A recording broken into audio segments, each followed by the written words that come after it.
So, folks, you're all certainly welcome back to the channel. Keith here from Command the Hoops. If this is your first time viewing the channel, like and subscribe below. That sub helps the channel grow. If you haven't subscribed, it would be really appreciated. So, the end of the season, Joe Hart is going to retire from football. His contract's not being renewed. He's gone a day.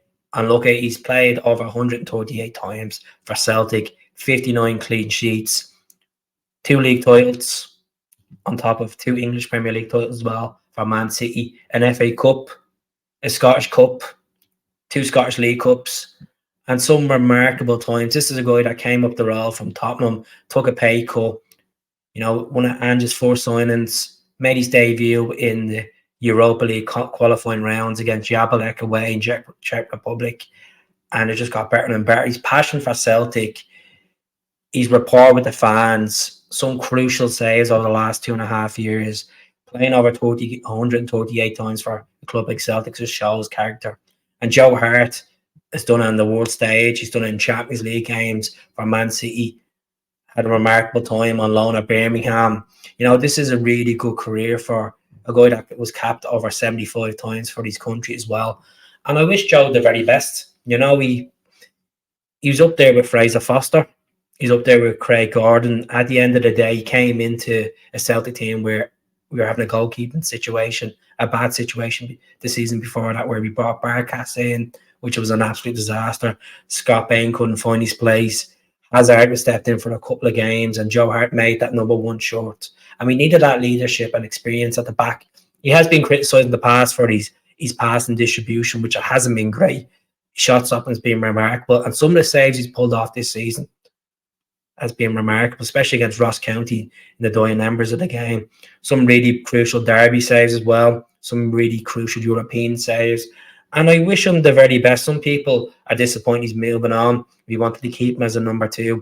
What I'm disappointed most is Celtic weren't ambitious in the last window and had a backup plan for when Joe's leaving. Is it a case that Benjamin Seacrest could get that #1 short, or will he be off in the summer down to Australia to his missus? Time will tell.